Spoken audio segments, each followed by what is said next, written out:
Hello viewers, KD sir computer ক্লাসে আপনাদের সকলকে স্বাগত জানিয়ে আজকে আমাদের যে টপিক সেই টপিকটা আমরা আলোচনা করতে চলেছি।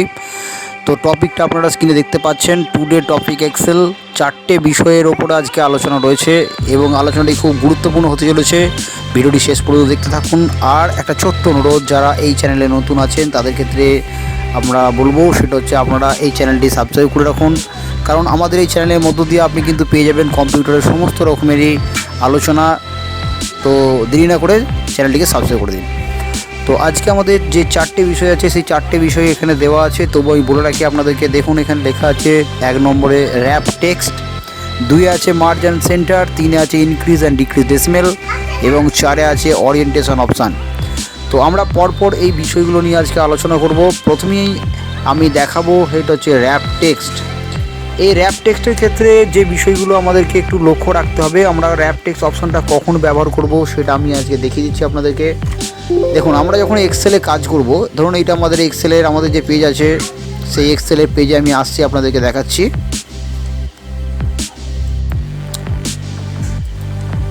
এই হচ্ছে আমাদের এক্সেল। তো এই এক্সেলেতে আমরা যখন কাজ করব, এক্সেলে কাজ করতে গেলে আমরা আগের একটা ভিডিও আমরা দেখিয়েছি, এক্সেলের প্রথম যে ক্লাসটা রয়েছে সেটা আপনারা যারা দেখেননি তারা অবশ্যই দেখে নেবেন। এক্সেলে কাজ করতে গেলে যে গুরুত্বপূর্ণ বিষয়গুলো লক্ষ্য রাখতে হবে সেগুলো আমরা গত ভিডিওতে আলোচনা করে দিয়েছি। এখন আমরা প্রথমে যেটা আলোচনা করব সেটা হচ্ছে র্যাপ টেক্সট। তো র্যাপ টেক্সট অপশানটা কোথায় থাকে আপনাকে দেখিয়ে দিচ্ছি। আপনারা দেখুন, এখানে হোম আছে, এই হোমের মধ্যে দেখুন এখানে দেওয়া আছে র্যাপ টেক্সট, দেখতে পাচ্ছেন। এই হোমে যখন আপনি ক্লিক করবেন, করার পরে দেখুন এখানে লেখা আছে র্যাপ টেক্সট। তো এখানে র্যাপ টেক্সটের কিছু এক্সাম্পল দেওয়া আছে, আপনারা দেখতে পাচ্ছেন স্ক্রিনেতে। এই হচ্ছে র্যাপ টেক্সটের এক্সাম্পল। দেখুন এখানে মাইক্রোসফট যে কথাটা লেখা হয়েছে, মাইক্রোসফট এক্সেল, এই কথাটা এক্সেলটা কিন্তু লেখাটা পর্যন্ত হয়েছে, বাকিটা কিন্তু আর দেখা যাচ্ছে না। তো এখানে দেখুন, তারপরে যে যখন এটা র্যাপ টেক্সট করা হচ্ছে তখন কিন্তু লেখাটা এরকম ভাঁজ হয়ে যাচ্ছে। অ্যাকচুয়ালি র্যাপ মানে হচ্ছে ভাঁজ করা বা মুড়ে রাখা, এবং সেই কাকে আমরা এটাকে ভাঁজ করব না, আমরা টেক্সটটাকে এখানে র্যাপ করব, র্যাপ টেক্সট। তো আমরা এখানে একটা এক্সাম্পল আপনাকে দেখাচ্ছি। যেমন ধরুন আমি এখানটা লিখছি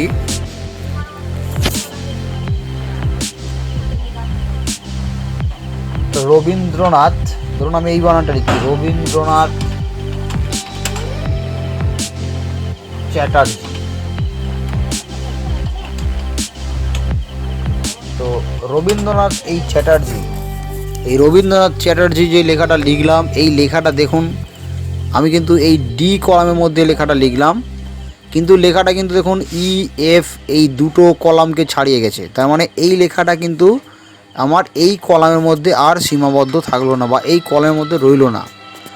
তো এরপর আমি যদি এটাকে ক্লিক করে আমার যদি মনে হয় যে এটাকে আমি এই সেলের মধ্যে রাখবো, তাহলে আমাকে যেটা করতে হবে, এইটাকে ক্লিক করে আমাকে কিন্তু এখানে র্যাপ টেক্সট করে দিতে হবে। তো যখনই আমি র্যাপ টেক্সটে ক্লিক করব, দেখুন এখানে রবীন্দ্রনাথ এই লেখাটা ভাঁজ হয়ে গেছে। এইটা একটু বাড়িয়ে দেবে হবে, দেখুন এইভাবে কিন্তু আপনি তখন র্যাপ টেক্সট করে এটাকে মিডল করে দিচ্ছি। এইভাবে আপনি কিন্তু এই র্যাপ টেক্সটের কাজটা করতে পারেন। অর্থাৎ আমরা যখন কোনো লেখা দেখব যে একটা লেখা আমি একটা সেলের মধ্যে লিখলাম কিন্তু সেই সেলের মধ্যে লেখাটা ধরলো না, তখন আমাকে কিন্তু অবশ্যই র্যাপ টেক্সটটা করে দিতে হবে। আর এই র্যাপ টেক্সট আমি যেটাতে করব সেটাই ক্লিক করব, করে র্যাপ টেক্সটে ক্লিক করলেই কিন্তু র্যাপ টেক্সটটা হয়ে যাবে। তারপর আপনাকে কিন্তু এই কলামগুলো বা এই রোগুলোকে একটু ওপর নিচে করে সরিয়ে এটাকে অ্যাডজাস্ট করে নিতে হবে। আর যদি মনে হয় যে র্যাপ টেক্সটটা রাখবো না, সেক্ষেত্রে আমি এই র্যাপ টেক্সটে ক্লিক করব, উঠে যাবে। তো এইটা গেল আমাদের র্যাপ টেক্সটের কাজ। এইভাবে আপনারা র্যাপ টেক্সট করবেন। তো এই গেল আমাদের র্যাপ টেক্সটের কাজ। এরপর আমরা দ্বিতীয় যে টপিকটা নিয়ে আলোচনা করব সেটা হলো মার্জ অ্যান্ড সেন্টার। এই মার্জ অ্যান্ড সেন্টারের কাজটা আমরা একটু দেখিয়ে দিই আপনাদেরকে। দেখুন, মার্জ অ্যান্ড সেন্টার, এই যে দেখুন এর তলাতেই দেওয়া আছে মার্জ অ্যান্ড সেন্টার। এই অপশানের কি কাজ? মার্জ অ্যান্ড সেন্টারের কাজ হলো, ধরুন আপনি এক্সেলেতে একটা এখানে হয়তো আপনি এই কয়েকটা সেলকে আপনি এভাবে সিলেক্ট করবেন। এখন এই যে কয়েকটা সেল আমি সিলেক্ট করলাম, এই সেলগুলোকে যদি মনে হয় আমি একটা সেলে পরিণত করবো, মানে মার্জ করে দেবো, তো তখন আপনি এইটাতে ক্লিক করবেন। দেখুন সঙ্গে সঙ্গে এই জায়গাটা দেখুন একটা সেলে পরিণত হয়ে গেল। তো এখানে এইটাকে বলা হচ্ছে মার্জ। এবার আমি যদি এখানে কিছু লিখি, ধরুন আমি এখানে লিখলাম কম্পিউটার, এখানে আমি কম্পিউটার লেখাটা লিখলাম, দেখুন এখানে কিন্তু কম্পিউটার লেখাটা এসে গেল এবং এটা মাঝখানে এসেছে। এটাকে আমরা আরও মিডল করতে পারি, এইভাবে আমরা মিডল করে নিতে পারি, এখানে এইভাবে আমরা মিডলে করে নিতে পারি। এখান থেকে আমরা এটাকে সাইজ বাড়াতে পারি, এখানে সাইজটা বাড়িয়ে দিতে পারবো, কালার টালার দেওয়া দিয়ে ব্যাপার আছে, এখান থেকে আপনি সেটা দিয়ে দেবেন। আর এখান থেকে বর্ডার দেওয়া যাবে, আমি দেখিয়েছিলাম বর্ডার দিয়ে দেবেন। তো এইভাবে আপনারা কিন্তু এই মার্জ অ্যান্ড সেন্টার করতে পারেন। আর যদি মনে হয় এই মার্জ অ্যান্ড সেন্টার আমি রাখবো না, তখন এটাকে ক্লিক করে দিলেই কিন্তু মার্জ অ্যান্ড সেন্টারটা উঠে যাবে। তখন কিন্তু এরকম আবার যেরকম সেলগুলো ছিল বা যেরকম কলামগুলো ছিল সেইগুলো হয়ে যাবে। তো আমরা কিন্তু এখানেতে আমরা আবার এটাকে সিলেক্ট করে নেবো, করে মার্জ অ্যান্ড সেন্টার করলেই কিন্তু এটা হয়ে যাবে। তো এটা গেল আমাদের মার্জ অ্যান্ড সেন্টার। তাহলে এখান থেকে র্যাপ টেক্সট বুঝতে পারলেন, এখান থেকে মার্জ অ্যান্ড সেন্টার বুঝতে পারলেন। এরপরে আমাদের তৃতীয় যে টপিকটি রয়েছে সেই টপিকে আমি আসব। তৃতীয় টপিক হচ্ছে ইনক্রিজ অ্যান্ড ডিক্রিজ ডেসিমেল। এখানে ডেসিমেল মানে আপনারা নিশ্চয়ই জানেন যে ডেসিমেল মানে হচ্ছে দশমিকের পরে সংখ্যা।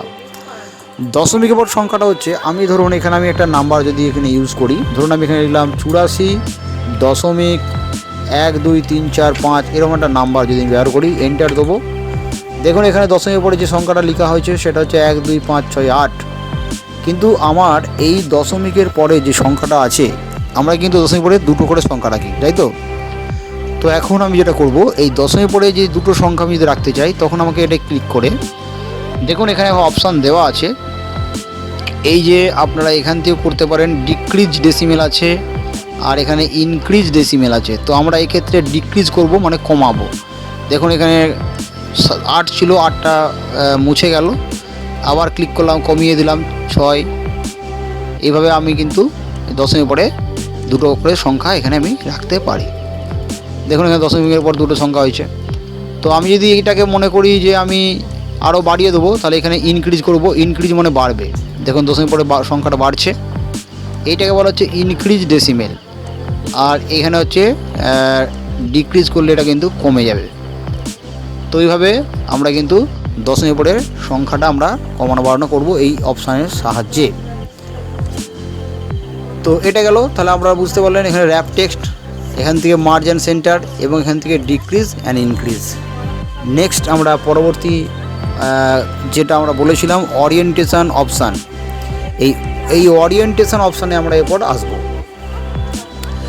ওরিয়েন্টেশন হচ্ছে আমরা এখানে কোনো লেখা যখন আমি লিখব, তো এই লেখার সঙ্গে সঙ্গে আমাদেরকে কিছু কাজ করে নিতে হবে। দেখুন এখানে একটা অপশান যদি দেওয়া আছে, আমি তবু বলে রাখি, দেখুন ওরিয়েন্টেশন অপশানটা এখানে দেখা যাচ্ছে, ওরিয়েন্টেশন। তো কোনো লেখা আমার যদি মনে হয় যে আমি এটাকে ঘোরাবো, দেখুন এখানে বিভিন্ন রকমভাবে অপশান দেওয়া যায়। যেমন ধরো এইটাই ক্লিক করব, লেখাটা কিন্তু এরকম ঘুরে গেল। এভাবে আমি লেখাটাকে ঘুরিয়ে দিলাম। আবার আমি এখান থেকে আমি যদি এইটা করি, তখন লেখাটা এইরকমভাবে ঘুরে যাচ্ছে। এটাকে বলা হচ্ছে ওরিয়েন্টেশন। এটাকে এভাবে একটু বাড়িয়ে দিলাম। আবার এখান থেকে আমি যদি এইরকম করতে চাই, তখন কিন্তু এরকমভাবে লেখাটা হবে। এগুলোকে সব ওরিয়েন্টেশন বলা হয়। রোটেট টেক্সট আপ এইভাবে থাকতে পারে। আবার এখান থেকে আমি এইটা রোটেট ডাউন করতে পারি, এরকম থাকবে। তো এইভাবে আপনি কিন্তু এখান থেকে ওরিয়েন্টেশনের কাজটা করতে পারেন।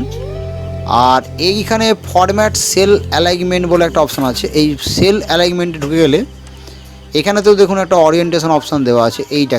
এইভাবে আমি কিন্তু এইভাবেও কিন্তু আমি লেখাটাকে ঘোরাতে পারি, এরকমভাবেও আমি কিন্তু লেখাটাকে ঘোরাতে পারি। তো এই গেল আমাদের যে টপিক ছিল, সেই টপিক আমি আজকে আলোচনা করলাম।